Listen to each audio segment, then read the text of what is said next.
Ya, nggak ada yang ditunggu lagi kan ya? Eh,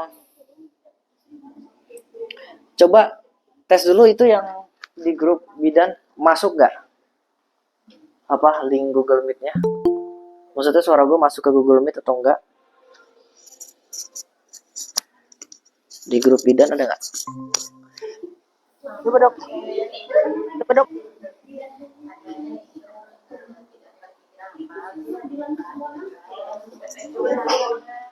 Tes. Masuk nggak? Jelas?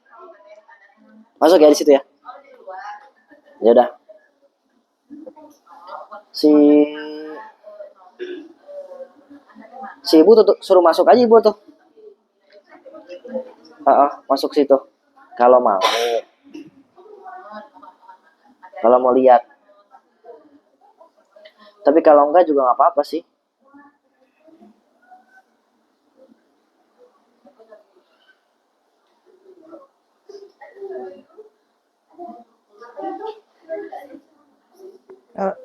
Belum. Masuk. Tuh. Coba lu ngomong, Cit. Gak masuk itu ya? Sana ya? Tenovi ikut masuk sini. Ya udah ya udah. Ya udah gue mulai aja deh ya. Nunggu ibu masuk atau enggak, bebas.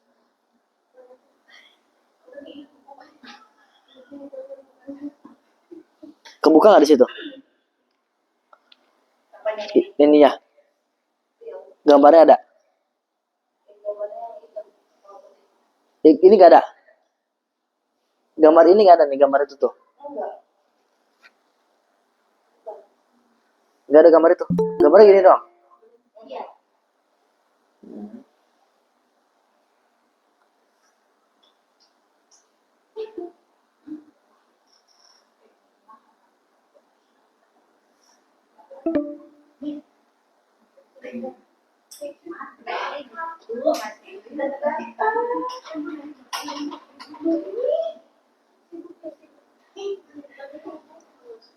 Tar kok nggak keluar ya? Oh, ini kelihatan nggak? Nah, kelihatan. Udah ya? Oke. Ada yang masuk lagi nggak? Udah. Nanti kalau ada yang masuk, japri ya, biar gua approve ya. Oke, ini namanya case report ya. Dimulai ya. Mau pakai halo-halo nggak usah. Kedengeran nggak suara? Suaraku? Kedengeran ya? Assalamualaikum warahmatullahi wabarakatuh. Alhamdulillahirrabbilalamin. Asyhadu an la ilaha illallah wa asyhadu anna Muhammadan abduhu wa rasuluhu sallallahu alaihi wasallam. Wala alihi washabi amma ba'du. Pertama-tama saya ucapkan syukur kepada rekan-rekan sejawat yang bisa hadir dalam pertemuan ilmiah ya. Di sini udah masuknya ke ranah evidence based medicine, namanya EBM ya. EBM ini asbabun nuzulnya memang setiap klinik rumah sakit itu harus ada. Artinya untuk membahas kasus-kasus yang memang perlu kita gali lebih dalam.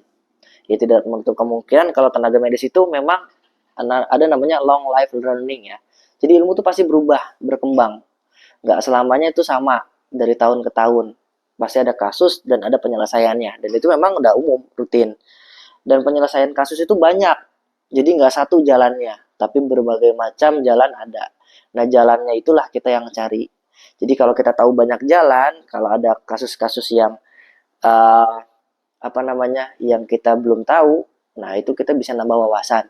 Itu ya untuk pembukaannya.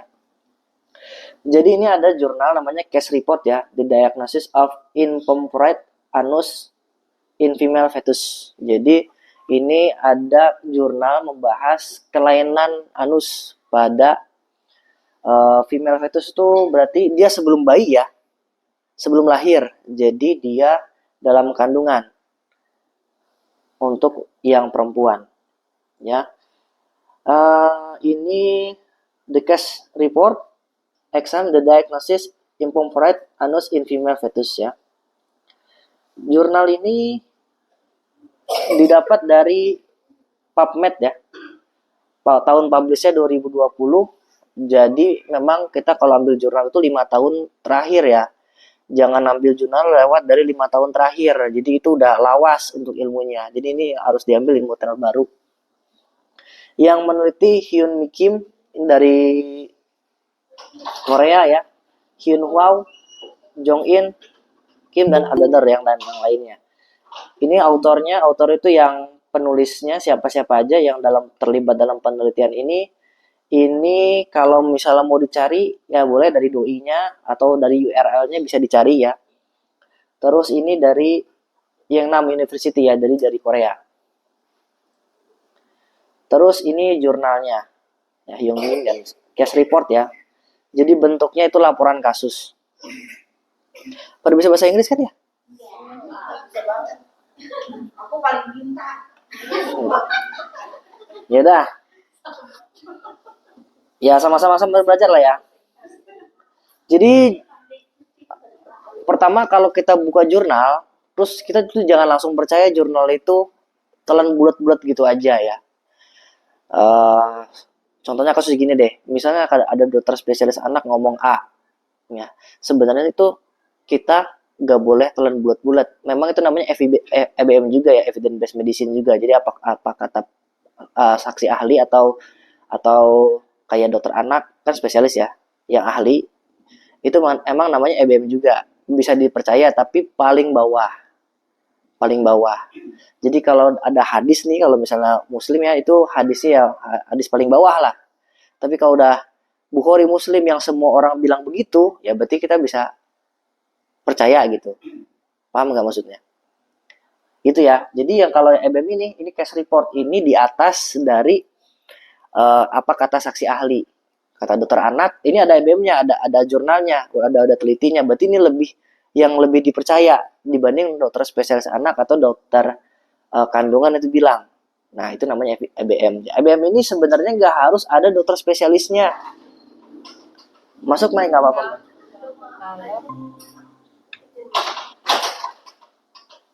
Ajang masuk. Oke.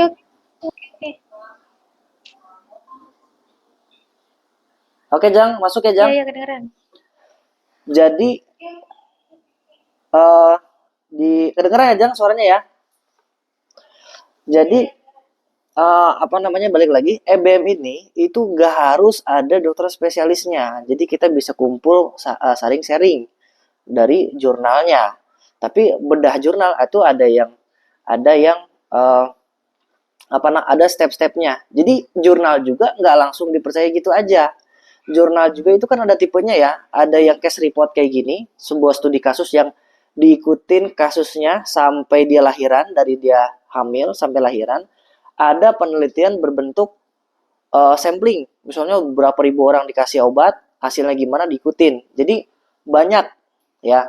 Ini salah satu jurnalnya case report, artinya diikutin dari kasus sampai dia lahiran, gitu, ya. Nah, ada namanya validitas jurnal. Apakah jurnal ini valid untuk kita percaya? Intinya gitu, ya. Diterbitkan udah di universitas, berarti bagus dong. Metodologinya jelas. Artikel ini melaporkan kasus yang terperinci dengan penjelasan metodologi yang jelas, termasuk pemeriksaan ultrasonografi USG dari pasca kelahiran. Dari pasca kelahiran itu diikutin USG sampai dia lahir. Jadi dia udah ketahuan ini bayi ini cacat saat USG. Itu intinya. Udah dapat pengakuan etis, artinya dia udah ngomong sama orang tuanya kalau ini bakal dipublish ke jurnal untuk belajar. Terus untuk kredibelnya, ini memang semuanya dari rumah sakit. Yang nulis ini memang dari dokter semua, dari Universitas Nasional. Jadi nggak cuma satu dokter kandungan yang bilang, tapi beberapa dokter kandungan yang bilang, berarti lebih dipercaya dalam satu dokter, gitu, ya. Paham, ya? Referensinya ada 19 artikel. Dia juga melihat 19 artikel yang sama seperti dia, dengan case report yang sama, dan dia dipublishkan. Berarti udah sama dia dokter kandungannya lebih dari satu orang, dia melihat jurnal dari dokter anak dan dokter yang lain untuk tumbuh kembang. Berarti ini jurnal ini bisa dapat dipercaya. Intinya gitu ya. Terus diindeks, terus dipublish ke PubMed. PubMed itu forum kesehatan nasional ya, tidak cuma dia dokter spesialis, malah profesor pun dia publishnya di situ. Berarti memang udah alurnya udah ditinjau dari beberapa sumber dan itu memang valid. Berarti ini jurnal ini bisa kita ikutin. Gitu intinya ya. Oke. Nah, ini ada dua kasus yang dilaporkan. Ini kasus pertama, ada usia kehamilan 21 minggu. Primi gravida, dia baru pertama kali lah hamil. Di usia 33 tahun, ada yang masuk kayaknya.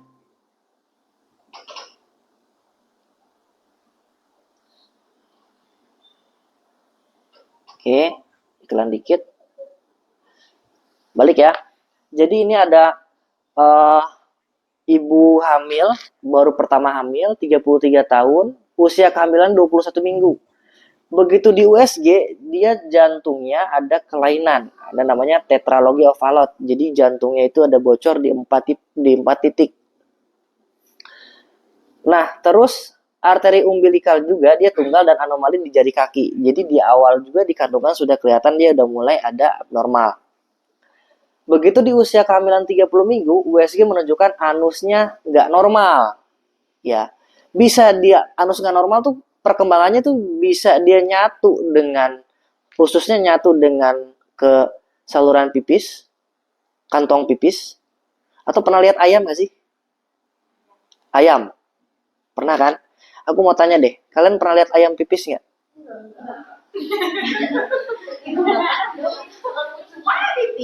Nah, coba. Terus ayam pipisnya gimana? Tuh, bareng sama ee. Coba kalau misalnya tai kotok ada yang langsung kering nggak? Iya kan? Ada airnya kan?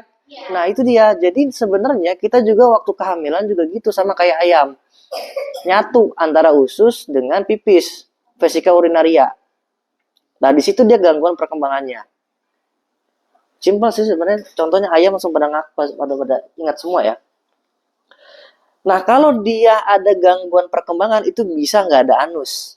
Satu, berarti dia anusnya bisa gabung dengan vesika urinaria atau dia tempat pipis. Ya. Jadi dia udah mulai terlihat dia ada perineumnya pendek nih. Dia menunjukkan anus tampak normal, tapi perineumnya pendek. Bayi perempuan lahirnya 2.300 gram. Normal nggak? Nggak ya? Oke, berarti dia masuk ke BBLR ya. Didiagnosa tetralogy of Fallot anus imperforata tipe rendah dengan fistula vestibular. Jadi dia lubangnya itu bisa melebar atau dia nggak gagal terbentuk atau lubangnya itu dia bisa sebagian nyatu dengan ada anusnya tapi ada anusnya tapi dia nggak ini apa namanya anusnya ada masuk ke lubang pipisnya juga ada namanya fistulani gitu. Oke lanjut ya. Nah ini pada saat USG ya tuh ini bibir vagina ya, dia ada nyatunya. Jadi di dalam situ tuh anusnya terbentuk di situ. Udah kelihatan. Yang kasus A juga sama. Kasus A itu pada kehamilan 30 minggu terdapat cincin eko. Jadi cincinnya itu dia nyatu, nggak kepisah. Harusnya kepisah antara anus dengan pipis, dia nyatu. Terus yang kedua, dia bener aja begitu usia kehamilannya 35 minggu, perineum pendek. Jadi perineum tahu nggak perineum? Tahu kan? Buat robekan itu kan ke perineum kan? Jadi antara celah anus dengan vagina itu dia hampir nggak ada celah. Gitu. Pendek. Nah, ini pas lahiran dia anusnya itu gabung di sini. Gitu. Tidak ada bukaan anus pada lokasi aslinya ditandai dengan panah ini ya. Jadi dia gabung ke sini. Gitu. Terdapat fistula vestibular yang menyertai ditandai dengan kepala arah panah ini nih, vestibulanya, ini perineumnya dia pendek. Ini kasus pertama. Kasus kedua, multigravida 33 tahun dirujuk karena kelainan jantung janin pada saat kehamilan 23 minggu. Jadi rata-rata itu ada kelainan tuh nggak satu. Kalau anusnya bermasalah, bisa ada kelainan jantung juga. Itu yang paling sering itu bisa bocor. Bisa VSD, nah ini VSD ya. VSD, ventricle septal defect, jadi dinding jantungnya itu nggak kebentuk, bolong juga. Ya, anus janin tampak normal pada USG pertama misalnya. Bayi perempuan lahir 38 minggu, berarti 2700 bagus ya? Lebih bagus ya. Setelah lahir, ternyata ada VSD-nya besar, anusnya infamporata tipe rendah, berarti dia gede, nggak ada spinter andinya. Ada nggak yang kayak gitu? Kemarin kayak gimana? Spinter andinya nggak ada. Nah, ini kita kebetulan dia meninggal, tapi kalau misalnya dilihat, nanti jantungnya itu pasti ada kelainan jantung bawaan juga. Gitu. Oke. Nah, ini dia di USG-nya ya. Jadi pada kehamilan 30 minggu perineum terlihat anus gede banget dia lubangnya. Gitu. Jadi kasus kedua lebih mirip dengan kasus kita ya. Nah, sekarang kita bahas diskusi kasus ya. Jadi nanti kalau ada yang mau tanya langsung dua arah nggak apa-apa ya. Jadi untuk anus yang masalah anus, perkembangan anus, kelainan bawaan, ini memang cukup umum ya. Jadi di antara 1 dari 1.500 kasus itu ada aja. Atau 1 banding 5.000 kasus yang baru lahir. Itu pasti ada yang gangguan ini. Pasti ada. Sebabnya dari mana? Banyak hal ya. Walaupun di USG, kenapa? Mau nanya gak? Walaupun di USG itu bisa kelihatan kayak gitu ya, tapi masih banyak USG itu yang alatnya itu asal ada USG gitu. Yang gambarnya itu nggak jelas USG-nya. USG yang bagus itu kan mahal ya. Mereknya GE dari Jerman. Jadi belum tentu USG yang kebidanan itu bisa ngelihat sampai anusnya. Atau malah cuma sekilas doang, lihat perut, lihat kepala udah, lihat perut, lihat kepala udah. Jarang untuk lihat di klinik ya. Jarang untuk melihat perkembangan janinnya seperti apa. Jadi saranku kalau memang udah ada gangguan berat badan, begitu kita hitung, oh berat badannya udah nggak beres nih, atau misalnya ininya udah tipis nih kok pas-pasan sih ketubannya, itu mending langsung rujuk dulu untuk USG fetomaternal. Dilihat ke ujung kepala sampai ujung kaki itu ada kelainan atau enggak. Ya syukur-syukur kalau dokter di klinik mau USG fetomaternal ya, jadi lama tuh. Lihat jari kakinya bener atau enggak, lihat anusnya, dilihat kelamin buru-buru dilihat kan. Ya. Langsung aja cepat. Gitu, itu namanya USG fetomaternal, lama. Nggak mungkin sejak 30 menit tuh nggak mungkin, pasti agak lama dia. Jadi masih banyak USG itu misdiagnosis di USG. Terus pemeriksaan udah lahir pun kadang nggak dilihat lagi. Coba deh aku mau tanya nih, kalian begitu lahir itu nyolok dubur nggak pakai termometer? Nggak kan?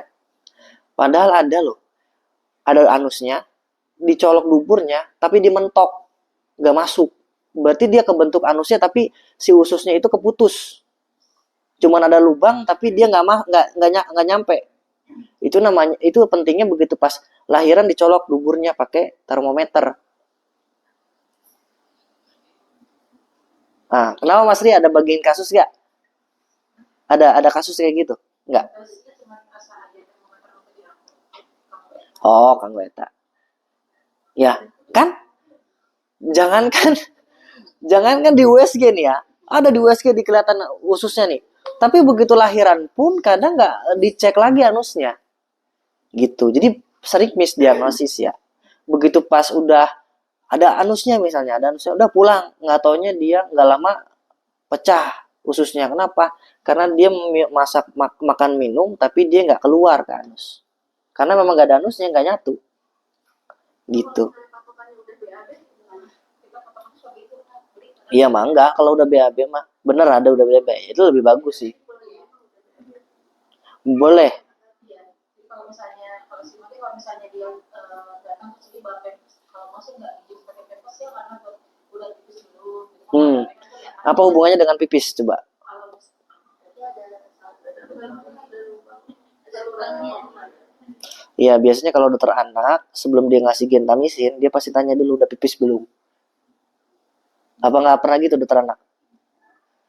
Oh, ya udah deh, di rumah sakit kali ya. Kan cara dokter anak yang ada dokter BPJS-nya. Mm-mm. Jadi kalau pasien anak, ya misalnya ibunya gonore, ya ini basis jadi kemana-mana, tapi nggak apa-apa ya, kita sambil belajar. Misalnya ada gonore kan itu gram negatif, ya, tambah matanya belek kan, itu pasti dikasih antibiotik gentamisin boleh, atau sagestam salep. Tapi biasanya sebelum diinjek gentamisin, dia tanya dulu sama bayinya. Nggak mungkin bayi ditanya ya. Apa nanya ibunya sama perawatnya, itu udah pipis belum? Fungsinya untuk apa ya? Memang kita lihat perkembangan janinnya bagus atau enggak. Terus yang kedua memang antibiotik itu dibuang lewat urin ya. Jadi kalau dia dikasih antibiotik terus dia nggak keluar, jadi toksik bisa ya. Nah, balik lagi, yang itu nggak dalam jurnal ya yang gue omongin ya. Kalau bisa kalian cari lagi bener atau enggak. Tapi kayaknya malas buat nyari. Telan bulat-bulat aja, ya udah gitu ya. Lanjut ya. Terus impemporta anus, kelainan bawaan di mana bayi lahir tanpa lubang anus bisa, atau di kelainan pembentukan juga bisa. Proses terjadinya karena adanya gangguan dalam perkembangan, yaitu tadi belakang anus ada in out. Tadi ya, kloaka. Jadi masih bisa gabung dengan kayak pantat ayam itu. Jadi dia gabung dengan pipis. Prosesnya secara normal. Selama perkembangan janin, bagian belakang usus akan membentuk lubang anus. Harusnya begitu, tapi ini enggak, jadi masuk dia. Gangguan pembentukan pada kasus impemporta anus, proses pembentukan lubang anus ini terganggu sehingga tidak terbentuknya dengan sempurna. Jelas lah ya.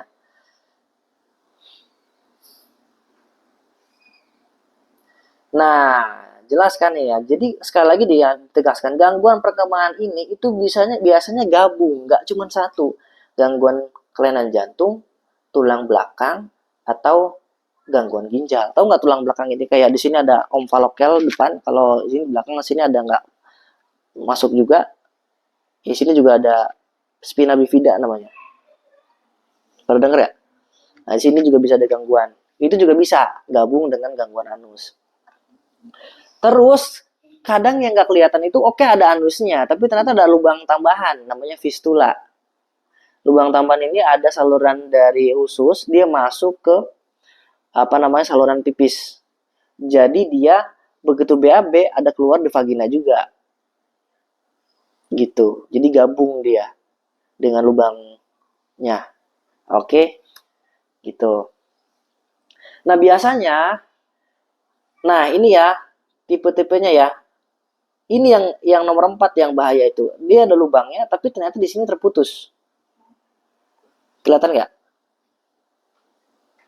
Ini ada lubang anus, tapi di sini ususnya itu nggak nyambung ke sini. Ini nggak ada anusnya. Ini dia ada anusnya, tapi kecil banget keluarnya. Ada yang gabung ke sini anusnya nih, gabung ke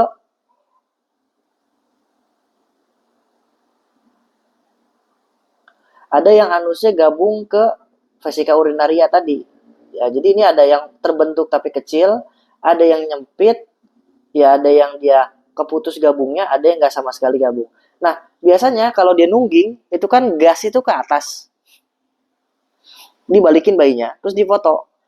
Itu gas itu ke atas, lihat nih. Gas kentutnya itu dia numpuk di atas. Dia nggak ada, anusnya nggak keluar. Gitu. Oke. Nah, apakah yang menyebabkan kematian janin dalam kandungan?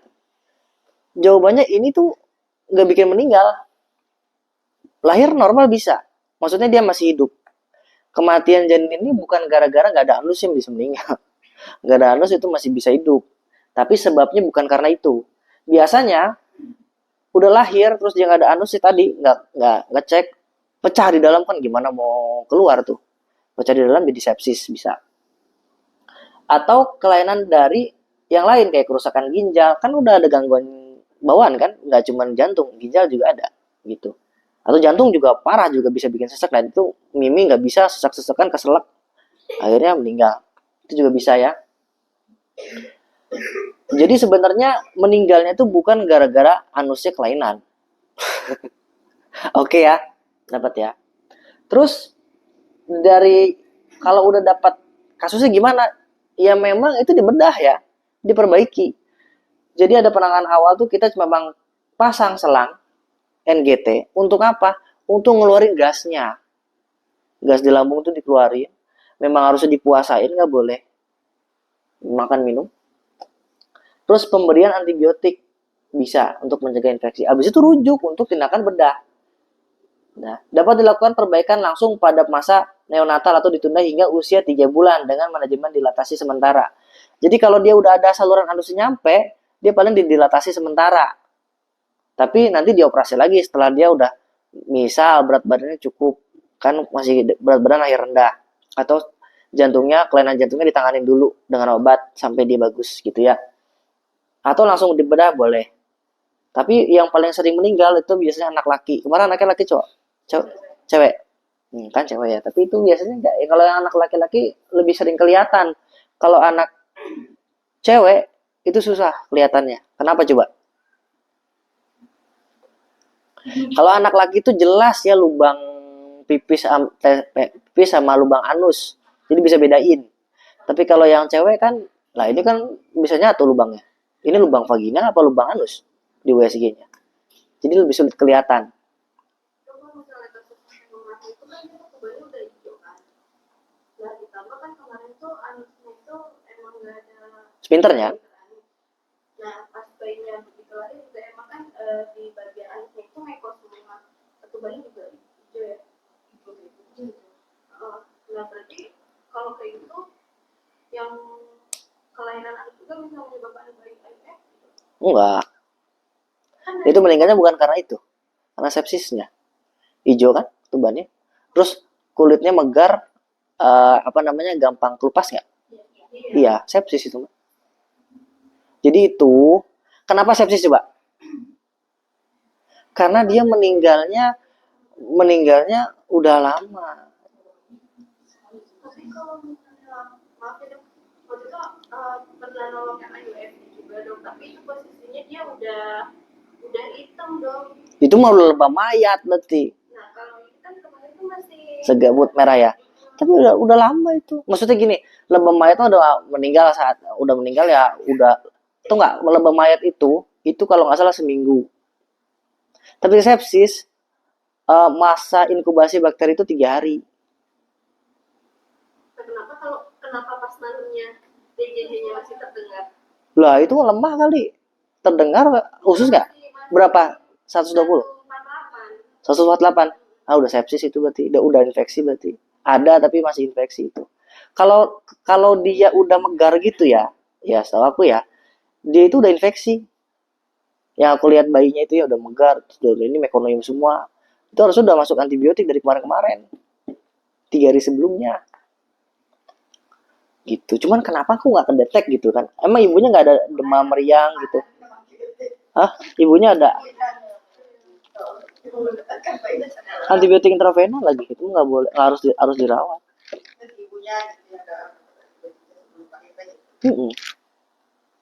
Nggak, ya itu mah udah sulit. Usianya belum 40 kan? Belum 38 kan? Hah, kandungannya udah Usia ibunya kandungan. usia kandungannya udah 39 bulan. Kasihan banget ya. Nah itu kan katanya bisa kedetek dari awal ya dok, dari USG. Enggak semua kan tadi kan bilang. Semua. Nah itu caranya gimana biar kita tahu selain dari ketuban? Soalnya yang sebelumnya itu kan yang polihidrami itu ternyata kan dia nggak ada anusnya juga tuh. Nah, kan? Yang waktu itu aspiksia, tapi itu mah nggak meninggal di sini kan karena sempat dirujuk karena lahir dengan aspiksia, cuman dirujuk ke rumah sakit, ada seminggu dirawat, Meninggal. Iya kan, kelainannya tuh nggak cuma satu. Nah itu gimana maksudnya antisipasi buat bidannya biar tahu kalau bayinya ini emang ada kelainan bawaan. Makanya gini ya. Selain dari ketuban sama USG ya.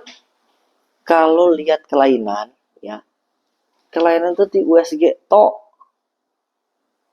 yang bisa kelihatan. Gimana caranya kalau nggak di USG?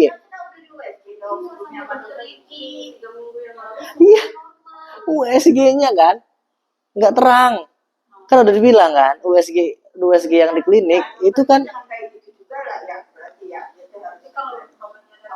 emang bisa ngeliat USG di situ. Aku tanya deh, ah, nih coba deh, kalau USG yang bagus ya, kehamilan umur 9 minggu itu udah kelihatan kepala sampai fetusnya udah kelihatan. Di sini itu cuman garis bulat doang udah kayak tumor. Jantungnya udah ada tapi begini-begini nyarinya juga susah gue udah 9 minggu juga. Gue udah ke rumah sakit anjir beda banget lah USG-nya. USG fetal maternal tuh beda. USG fetal maternal kalau dari awal pengen lihat itu udah pakai pervaginam, udah kelihatan. Dan itu dokter obgyn juga ada spesialis fetal maternal. Dokter obgyn juga belum tentu bisa ngelihat begini. Apalagi bidan. Kan fetal maternal itu subspesialis. Iya, fetal maternal melihat dari ujung ini jangan kan gitu ya USG leher nih USG leher ya coba deh kalau kalian USG yang leher buat apa lihatnya USG leher USG lihat leher janin untuk apa lilitan tali pusar kan tapi kalau fetal maternal enggak dia lihat aliran hidrosepalus anak dia berapa senti kalau dia ternyata melebar oh ini bisa hidrosepalus nanti pas lahir udah ketahuan kan beda aku ngomong sama dokter Farid kan dokter Farid mau USG jantung lah dokter Dilan aku lagi dikit-dikit belajar echo bayi ini nah itu udah fetal maternal ranahnya bukan dokter Farid spesialis dong nih terus dia masih nanya gua untuk masalah USG jantung itu karena ranahnya ke fetal maternal ya gue bisa karena gue jantungnya jantung anak sama jantung dewasa ada yang kelainan kan juga disikat kan sama dokter jantungnya tapi gue nggak tahu untuk fetal maternal yang lain ya kalau untuk jantung oke jadi kan beda nah oke ini kalau gitu gue bahas langsung untuk buat ranah kita ya ini kita nggak bisa tahu ya dia itu kelainan janin itu ada atau enggak tapi kita bisa lihat tanda dan gejalanya yang pertama kasih tahu Bu ibu minum asam folat itu dari kapan kalau dia minum asam folat ya buru-buru gitu udah hamil 8 minggu belum minum asam folat kayak tadi kan kasusnya yang 33 minggu terus dia primigravida ternyata dia memang primigravida hamil pertama ternyata dia minum asam folatnya nggak ada persiapan 2 bulan sebelumnya itu juga bisa resiko gangguan pembentukan janin jadi nanti edukasi untuk ibu-ibu hamil itu untuk para wanita semua malah ya dari saat gadisnya juga sudah siap namanya asam folat itu bukan buat dia doang tapi buat pembentukan janin dosisnya berapa nih ibu hamil disarankan mengonsumsi asam folat 400 mikrogram asam folat setiap hari dimulai sebelum hamil hingga trimester pertama sebelum hamil itu yang tugas kita aja lah ya terus yang kedua hindari faktor resiko meskipun penyebab pasti belum diketahui ibu hamil sebaiknya menghindari paparan zat berbahaya apa itu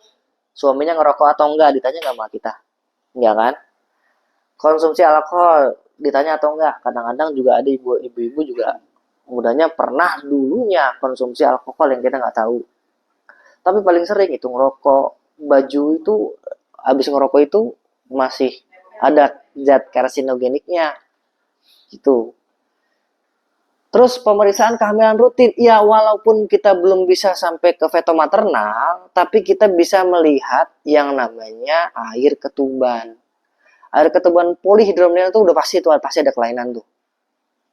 Kalau sedikit oke lah, mungkin ya karena ada vomitus banyak atau ini. Tapi itu pun kalau dia bulan depan masih sedikit juga, itu lo langsung ke fetal maternal deh. Jangan-jangan masalah di plasentanya. Jadi plasentanya itu enggak ngalir ke situ gitu. Jadi nutrisi buat janinnya lambat. Apa disebutnya itu? Intrauterin PU JR. Mm-mm. Itu masalah di plasenta itu biasanya paling sering. Jadi dia nggak berkembang, jadinya bagus. Nanti cari lagi ya, takut gue salah ya. Jangan langsung dipercaya nanti ngomongannya gue, bos. Nah terus, nah kejadian KJDK tuh kalau gue ngomongnya KJDK ya, kejang demam kompleks ya, bukan kematian janin dalam kandungan. Bentar sebelum kesini. Kemana kita mau kemana kita? Sebelumnya. Kemana? Nah itu kan ditanyain konsumsi asam folat atau enggak. Itu ini kan sifatnya berarti subjektif ya dok. Nah kalau subjektif itu kan kita namanya pasien kan nggak semuanya jujur ya dok. Ya, kalau untuk KB mungkin kita punya data objektifnya dari pemeriksaan yang gitu, dari konsumsi FE atau enggaknya. Nah terus itu kalau untuk asam folat terus alkohol terus kayak rokok terus pemeriksaan kehamilan rutin mungkin kita bisa lihat di buku KIK. Nah itu untuk yang asam folat itu gimana? Lihat maksudnya itu kan subjektif gitu ya, takutnya dia bilang iya dari awal ternyata enggak. Oke, ya memang itu edukasi kita ya, edukasi kita buat ibu hamilnya ya, buat semua, bukan ibu hamil doang ya, buat semua. Itu buat pencegahannya. Tapi untuk mendeteksi apakah itu kelainan janin atau enggak, sebaiknya itu kita lihat di trimester ketiga.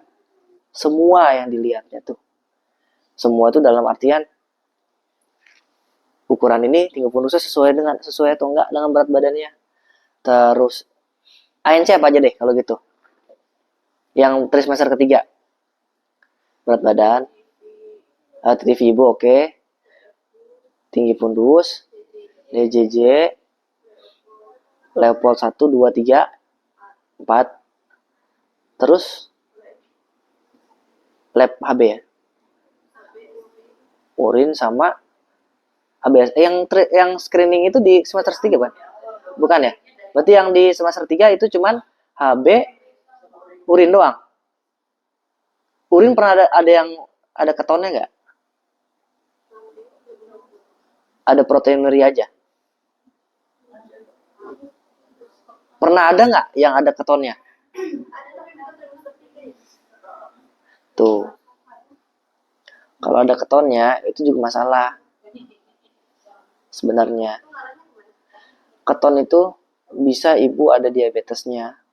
Jadi ibu juga ada punya punya penyakit metabolik yang sehingga ganggu metabolisme janinnya. Keton itu bisa masalah tuh nanti.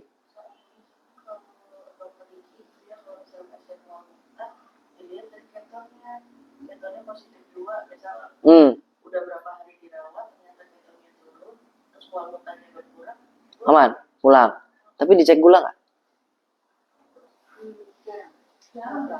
Jarang. Kan makanya gitu juga maksudku kan gini ya. Akhirnya paham ya kalian ya. Akhirnya ini kan pada bisa mikir ya. Maksudnya gini, pada bisa mikir tuh gini.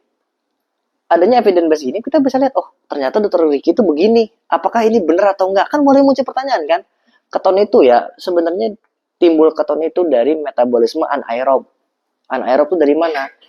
Dari masalah pemecahan gula. Kalau dia muntah keluar glukosa semua, dia kurang glukosanya, dia akan pecah glukosa dari lemak. Itu metabolisme anaerob jadi keton. Bisa dari mual muntah. Ya kan? Nah, tapi kalau udah ada perbaikan, dicek urin lagi ketonnya turun nih. Oke, bagus karena ada diperbaikan. Tapi apakah dia ada masalah metabolisme gulanya? Kita bisa harus cek gula. Tapi kalau ternyata gulanya bermasalah, biasanya bayinya gede, giant baby. Dari DADM. Atau dia masalah lain lagi, misalnya dia ada keton dan proteinuria. Kan kita taunya, oh ini mah preeklamsi. Padahal masalahnya dari ginjal. Masalah itunya. Kita nggak dicek ureum kreatininnya. Jadi kita nggak bisa cuman lihat satu kesimpulan. Nah, jadi di sini paham ya. Ternyata yang masalah ini tuh ternyata ada masalah ginjalnya, misalnya ibunya. Itu juga ngaruh ke situ. Uremik itu kan sampai ke ketonnya tinggi juga kadang. Nah, jadi maksudnya gini, kita udah paham nih, oh ternyata dokter spesialis pun untuk feto maternal dia juga masih belajar. Ya apalagi kita, gitu. Gak apa-apa untuk kasus ini, tapi jadi banyak pertanyaan kan, bagus. Nanti coba kolaborasi, misalnya kalau ke dokter Isda, ke tahun ini kasih aja, eh misalnya ya RL dengan neurobion. Ini habis itu lihat lagi ketonnya bagus atau enggak. Ya mau enggak kalau memang dia ada perbaikan dan memang DJJ-nya bagus, terus di USG kandungannya dia apa namanya si amnionnya ketubannya itu bagus, nggak melebihi atau dia nggak kurang, ya oke lah aman. Tapi pokoknya kalau udah lebih air ketubannya itu udah pasti ada kelainan bawaan. Udah mending rujuknya bukan rujuk ke dokter obgyn loh. Harusnya dirujuknya ke dokter feto maternal. Tapi kita nggak bisa langsung dokter feto maternal kan, rujuknya ke dokter obgyn. Hmm. Dokter obgyn dia usia sama dokter Riki kan, normal ini. Ya udah kan, kita nggak nggak bisa ngapa-ngapain kan. Ya udah itu ya DPJ beliau, ya udahlah dia. Begitu ya. Paham ya? Jadi kalau menurutku tuh EBM ini penting ya, kalau bisa seminggu sekali asik loh. Dapat ilmunya banyak. Oke, lanjut ya. Mangga. Boleh. Kalau misal ini mah hanya ini ya ayah, boleh nggak sih nyaranin ke pasien misalnya tuh di USG feto maternal misalnya. Boleh. Nah terus itu baiknya kapan, di usia kehamilan berapa, kalau misalnya USG feto maternal. Fenobarbital. Obat kejang. Maksudnya ya barangkali ya ayah ada pasien, kita mah hanya menyarankan. Oke. Yang tahu ya kembali lagi ke pasien sih makanya cuman kan itu tepatnya. Ya, oke. Dan barangkali tahu untuk biayanya berapa. Feto maternal gue mahal bos, serius.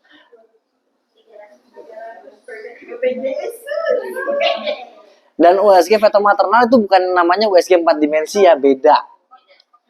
Ya, USG feto maternal itu bukan artinya dia 4 dimensi. Sambi.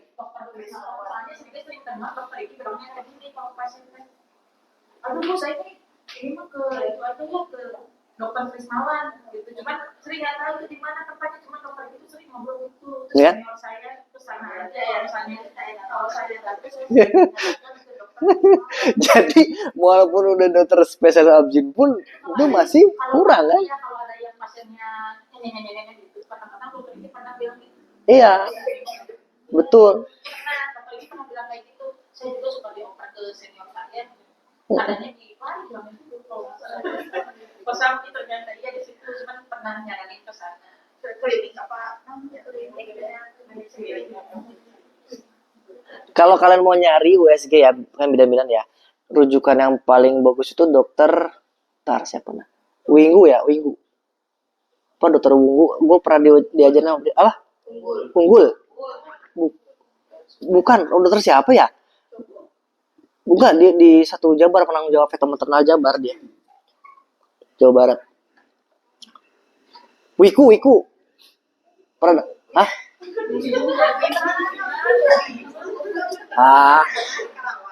Bukan. Tar. Dokter siapa sih? Lanjut dulu aja deh. Lanjut dulu. Masalah sampai jam 5 kita. Tadi ya udah coba nanti di USG di usia kandungan 30 minggu ya, kalau misalnya mau tahu lagi ya. Terus nah ini ya, diskusi kasus ya. Jadi kematian janin kandungan itu bukan masalah anus ya. Jadi masalahnya yang lain. Bisa apa? Insufisiensi plasenta. Ini gangguan pada fungsi plasenta. Bisa dia lepas solusio atau tadi IUGR ya, plasentanya jadi bermasalah aliran darahnya ke bayi gitu gimana. Atau ada infeksi intrauterin. Jadi dia ada meconium atau dia ibunya kena sepsis. Itu juga bisa di situ. Itu jelas banget. Pokoknya kalau udah sepsis, kulitnya megar-megar begitu. Infeksi itu. Jadi meninggal itu karena sepsis kemarin tuh. Ya, biasanya masalah di tali pusar. Dan, ah,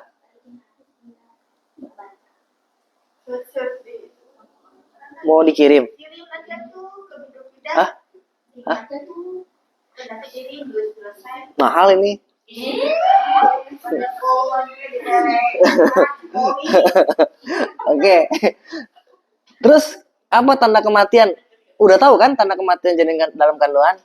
Ya, geraknya bisa berkurang, hilang gerak janin, terutama setelah usia 20 minggu ke atas.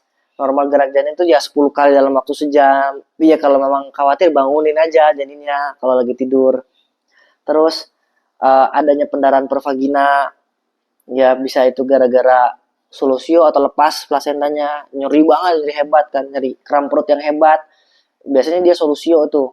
Terus sama pendarahan hebat ya. Tidak terdeteksi apa DJJ dalam USG. Terus adanya demam dan nyeri perut. Nah, demam dan nyeri perut itu biasanya sepsis tadi. Solusio plasenta lepas, terus dia sepsis dan sebagainya. Penurunan kadar hormon HCG, tapi bukan dari urin. Kita ngeceknya HCG-nya. Bukan tes urin, tapi dari darah. Penurunan HCG. Cukup sekian dan terima gaji. Ada yang mau dibahas nggak? Ayo, ada yang mau sharing?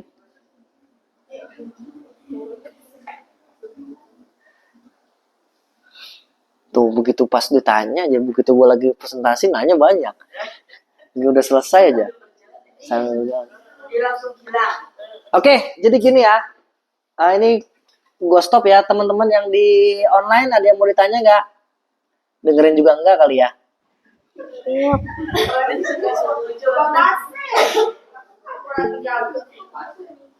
Teman-teman yang di online,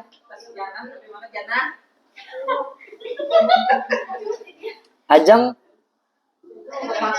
cukup dok.